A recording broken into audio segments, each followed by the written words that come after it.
Good evening, ladies and gentlemen. This is March of War News. In the beginning of October, the warlords faced invasions from both the Latin Junta and the United Republic in the race for Rhodesia and Okoro's research. The Beast armies managed to drive all invasions back and even went on the offensive, opening a broad front in Latin America and driving the armies of the Junta deeper into the jungle. To the east, the Shogun Empire was facing a Soviet invasion and was on the brink of collapse.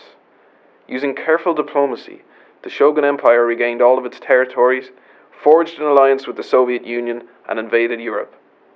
The high points in the conflict were the use of a thermonuclear device by the Shogun High Command on Berlin, and the invasion and capture of Scandinavia and the British Isles.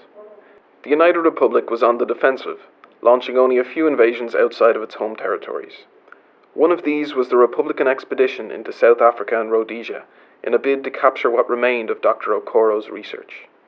Another engagement was the ongoing conflict along the shifting border between the Republic and the Latin Junta in South America. The mechanized armies of the Alliance had invaded the Soviet Union at the height of its power and had managed to drive the Red Army before it in almost every engagement. Despite all of these successes, the European armies were decimated and pushed all the way back to the European heartland. The plight of the European people culminated in 2 successive nuclear strikes against East and West Germany. Latin Junta was facing a full invasion from the African warlords. Losing territories and war supplies, the situation in Latin America was looking grim for the revolutionaries.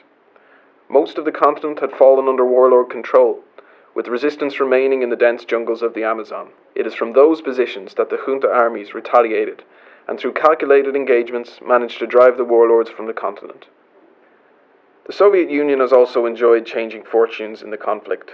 Starting off with an invasion against the Shogun Empire, the Union was invaded by the European Alliance, and thus found itself assailed from both sides by the Empire and the Alliance. Losing large tracts of land to the Europeans, the Union forged a pact with the Empire and retaliated with a nuclear strike against Western Europe, as well as a broad offensive against the Alliance. This is Seamus O'Brien. Thanks for listening, and good luck.